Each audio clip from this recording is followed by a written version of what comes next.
Hello my dear students, how are you. तो आज मैं आपको इस वीडियो में क्या बताने वाली हूँ। आज मैं इस वीडियो में आपको टाइप्स ऑफ रिप्रोडक्शन बताने वाली हूँ।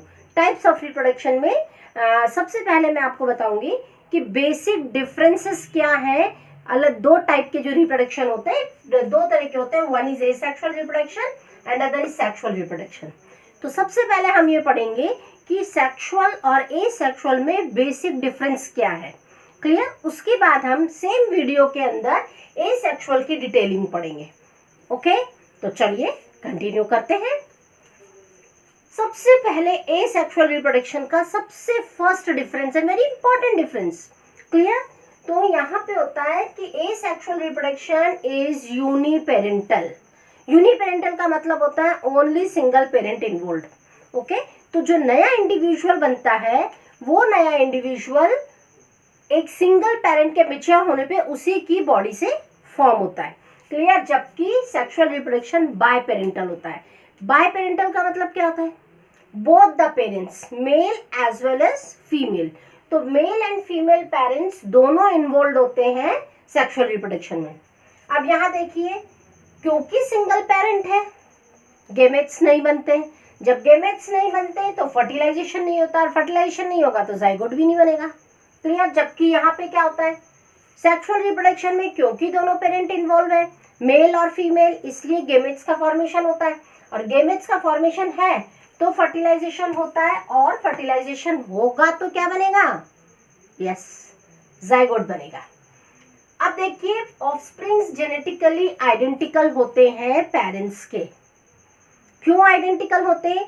क्योंकि वहां पे केवल सिंगल पेरेंट से ही पूरा कैरेक्टर्स जो है ट्रांसमिट हो रहे हैं। जीन्स जो है केवल सिंगल पेरेंट से आ रही है, इसलिए वो बिल्कुल जेनेटिकली आइडेंटिकल होंगे और उनको रेमिक्स कहते हैं। जबकि यहाँ पे जेनेटिकली नॉट सिमिलर होते हैं। क्यों?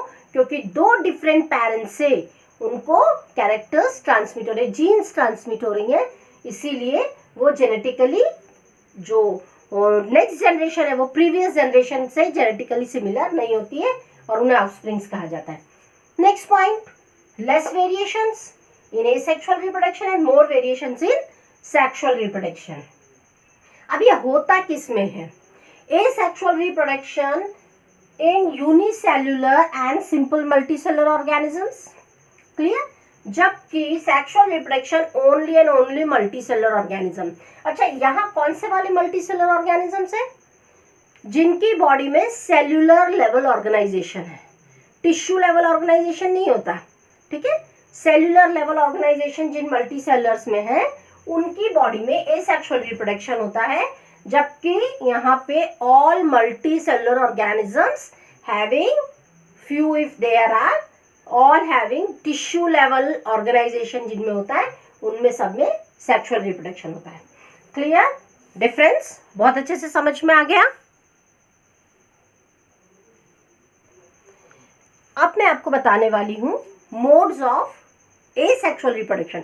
एसेक्सुअल रिप्रोडक्शन तो हमने समझ लिया क्या होता है, यही है, यूनिपेरेंटल है, गेमेट का फॉर्मेशन नहीं होता है, आइडेंटिकल होते हैं। ठीक है, अब कौन कौन से तरीके हैं, what are the various modes of asexual reproduction. तो चलिए सबसे पहले हम देखते हैं what is the very first. The first mode of reproduction is fission. Okay, fission जो है वो दो तरह का होता है।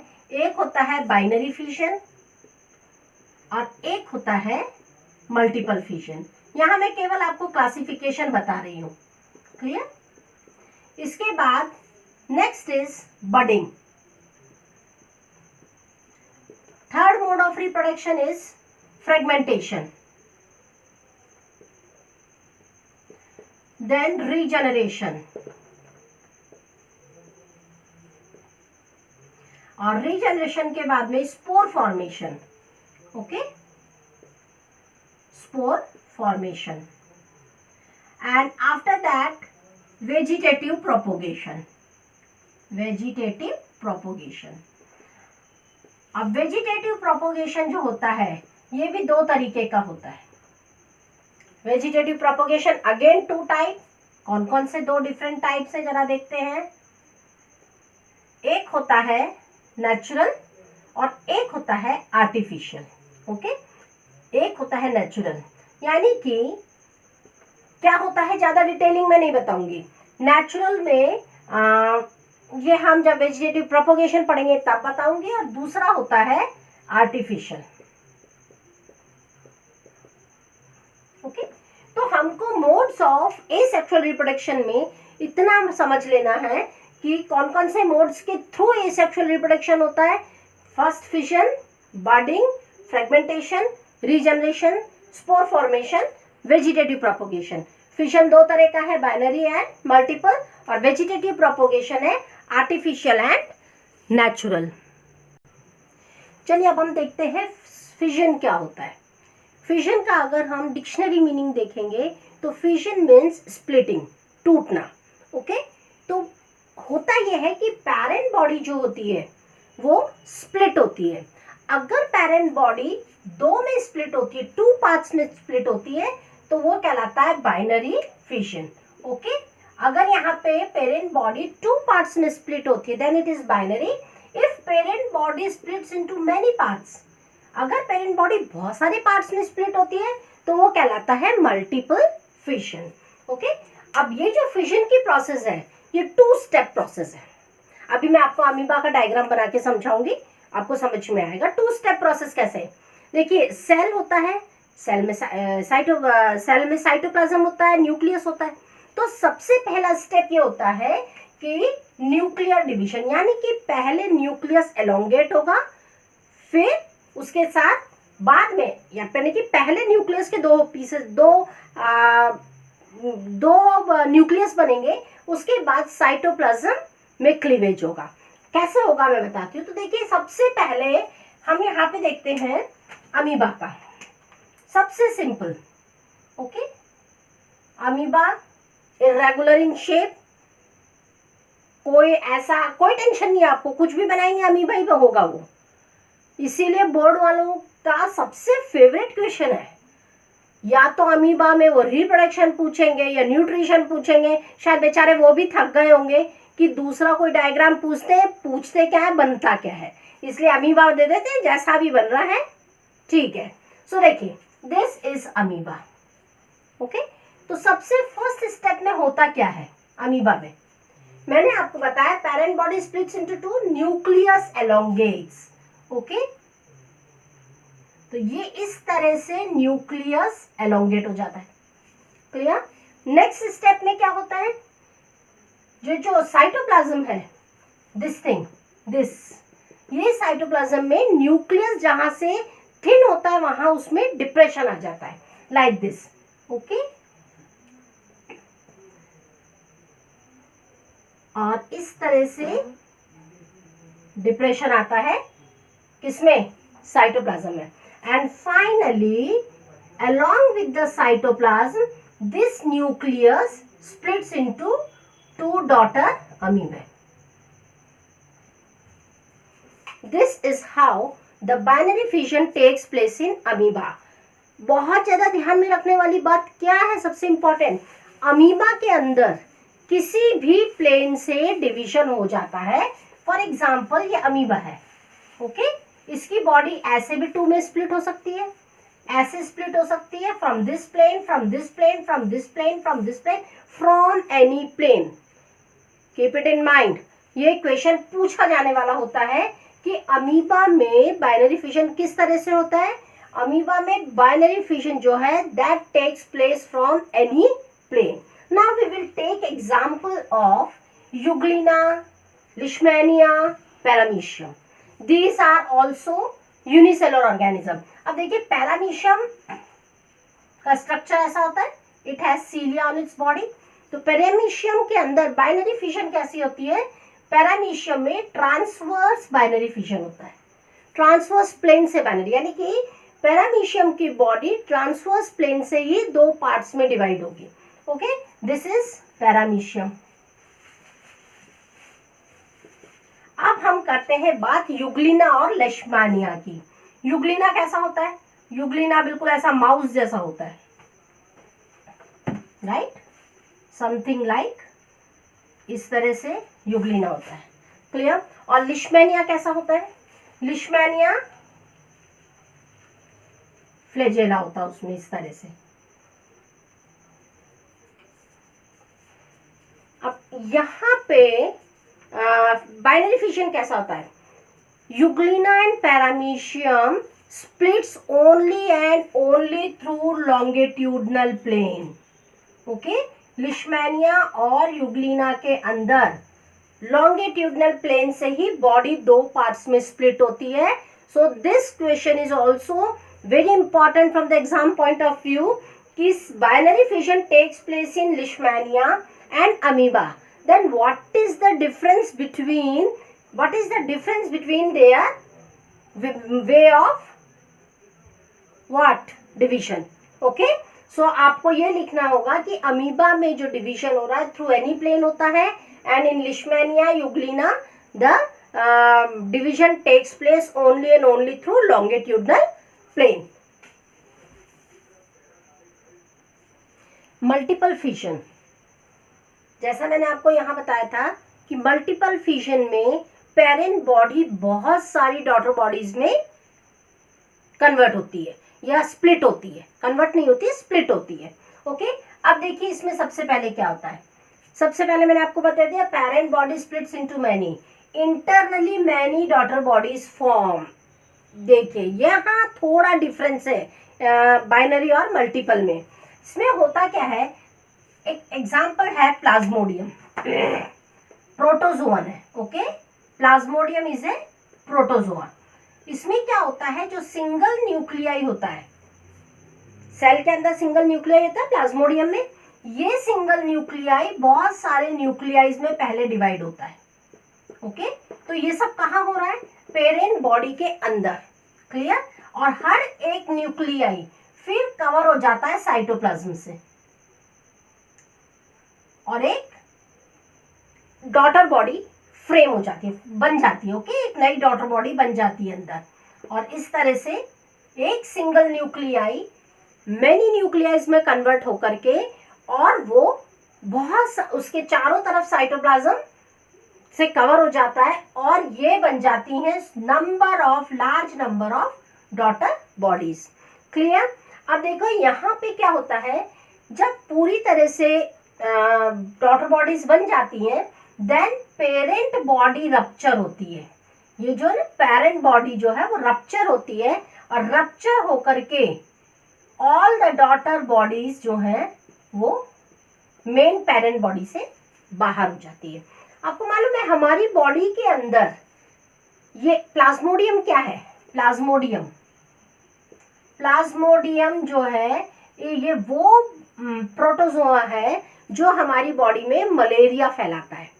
तो ये जो मल्टीपल फिशन होता है ये कहाँ पे होता है ह्यूमन बॉडी के अंदर? ये होता है ब्लड में एंड लिवर में, ब्लड एंड लिवर के अंदर होता है। क्लियर?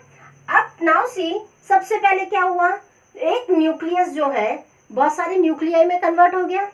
उसके बाद each nucleus is surrounded by cytoplasm, correct? और पेरेंट बॉडी बर्स्ट और releases all the daughter bodies. Clear? और ये होता है ब्लड और लिवर में। प्लाज्मोडियम में ये नॉर्मल फेवरेबल कंडीशंस में होता है। माइंड इट, प्लाज्मोडियम के अंदर फेवरेबल कंडीशंस में होता है, लेकिन यही मल्टीपल फिशन अमीबा में भी होता है। तो अमीबा के अंदर कब होता है?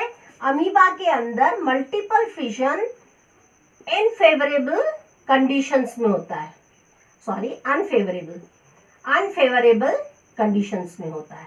ठीक है, प्लाज्मोडियम में फेवरेबल में होता है, और बाकी इसमें अमीबा के अंदर या दूसरे ऑर्गेनिजम्स में मल्टीपल फिशन अनफेवरेबल कंडीशंस में होता है। अच्छा, अब देखिए इन दोनों में डिफरेंस क्या है।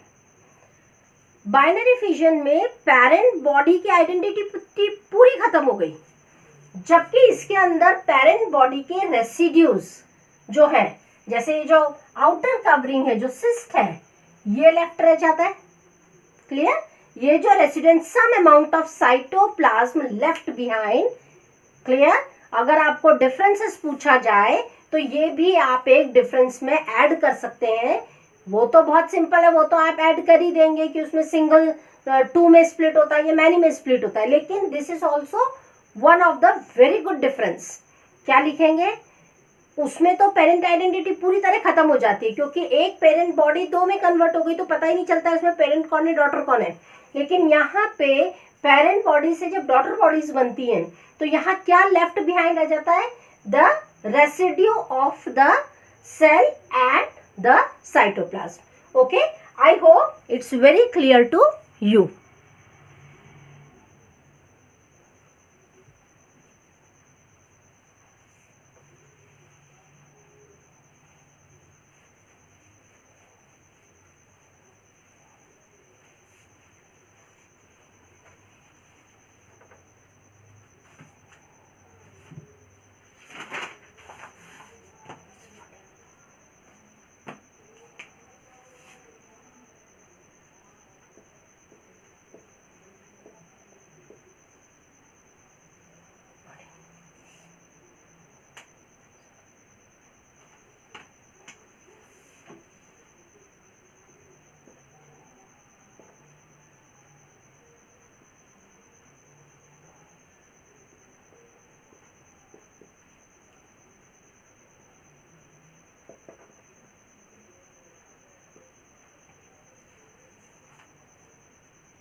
हमारा नेक्स्ट है फ्रेगमेंटेशन।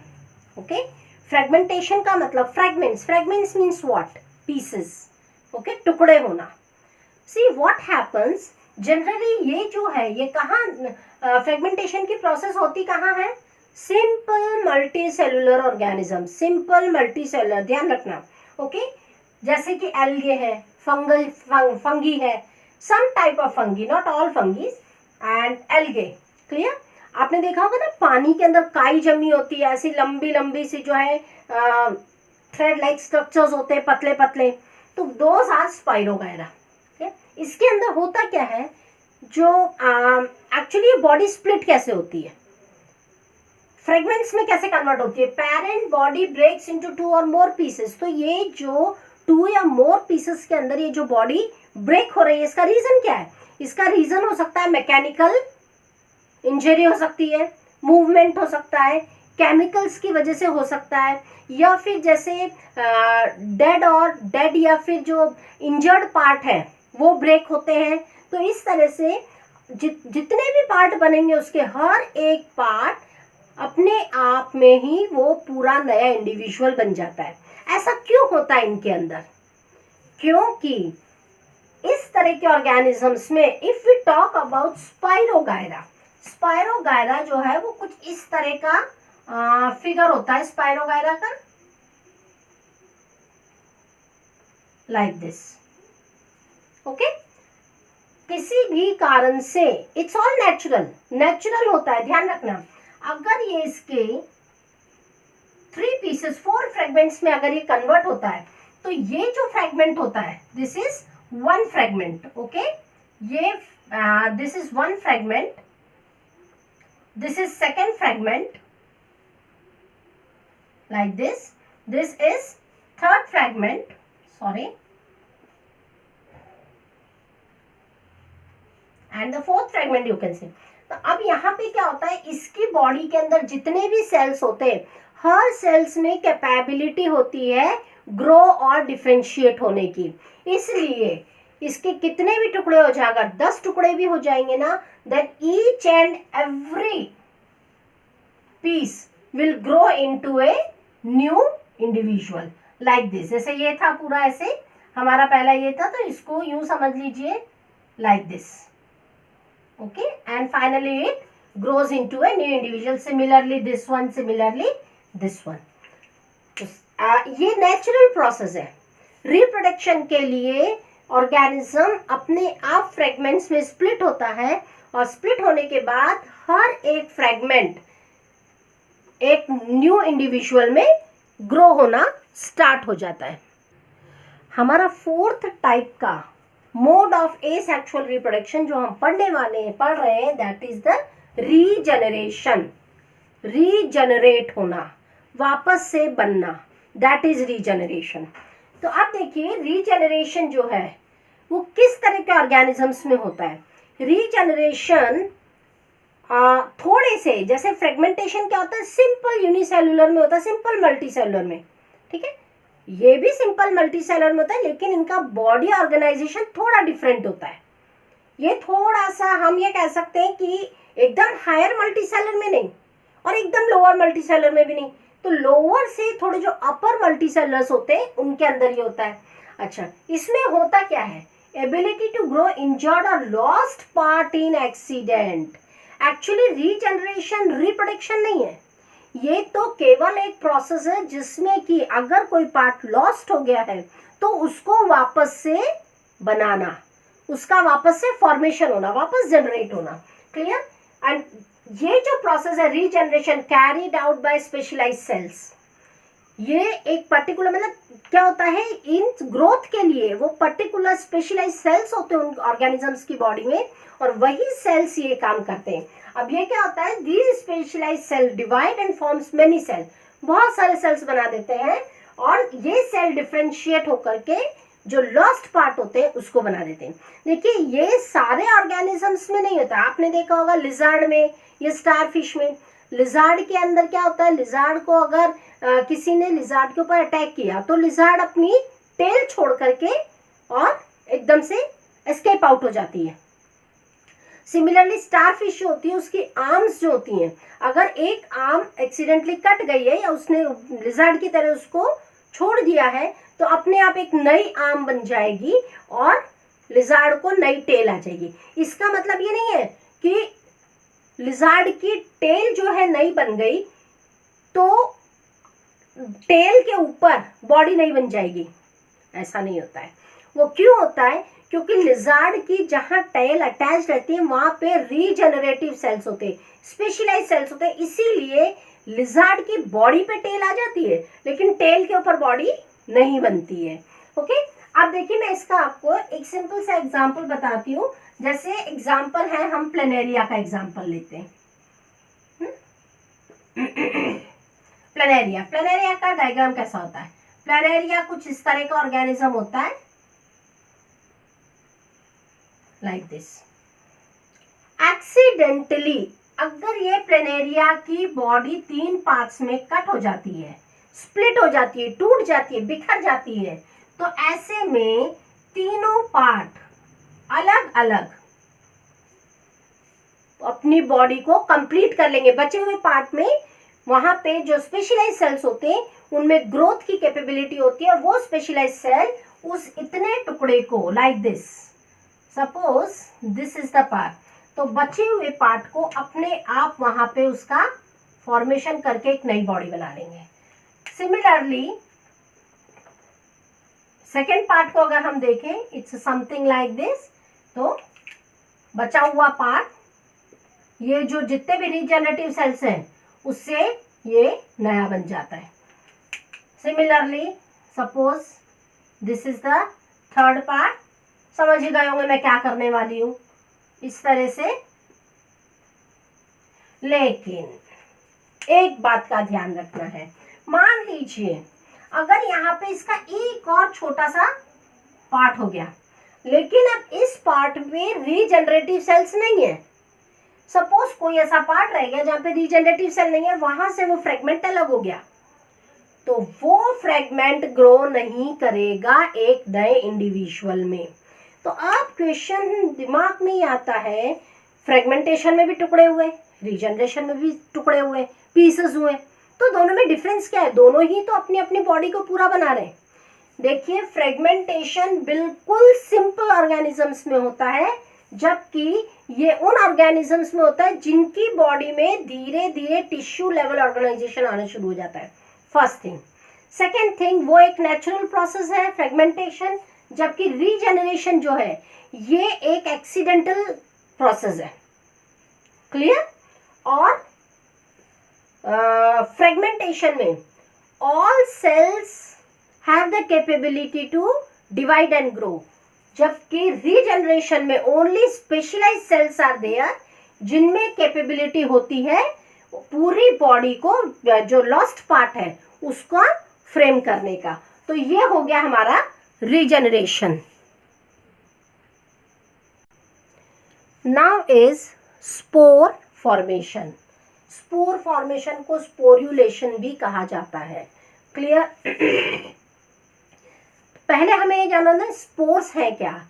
स्पोर्स जो है वो यूनिसेल्युलर एसेक्सुअली बॉडीज होती हैं। These are unicellular asexual bodies होती हैं। कुछ स्पोर्स ऐसे होते हैं रिप्रोडक्टिव बॉडीज होती है। ओके, एसेक्सुअली रिप्रोडक्टिव बॉडीज, लिखना मैं भूल गई आपको, रिप्रोडक्टिव बॉडीज। ओके, अच्छा ये क्या होता है? Spore get disposed and forms new individual on germination. तो किस तरह से बनते हैं, स्पोर का फॉर्मेशन होता कैसा है वो मैं आपको समझाने वाली हूँ। और जो स्पोर्स होते हैं वो एक थिक रेजिस्टेंट वॉल से कवर्ड रहते हैं, ताकि उसको किसी भी तरह की मैकेनिकल इंजरी से या दूसरे और भी केमिकल से या किसी भी मान लीजिए एयर से, इससे उसको बचाया जा सके अंदर के स्पोर्स को।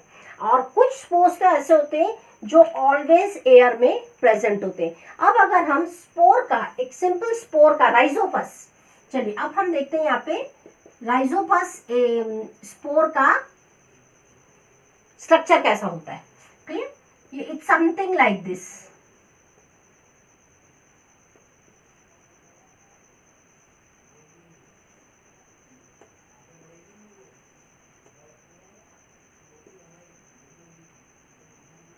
क्लियर? तो ये होती है इसका स्पोरेंजियम। क्या आता है? ये स्पोरेंजियम। और यहां से ये इस तरह से like this, these are called rhizobial हाइपे।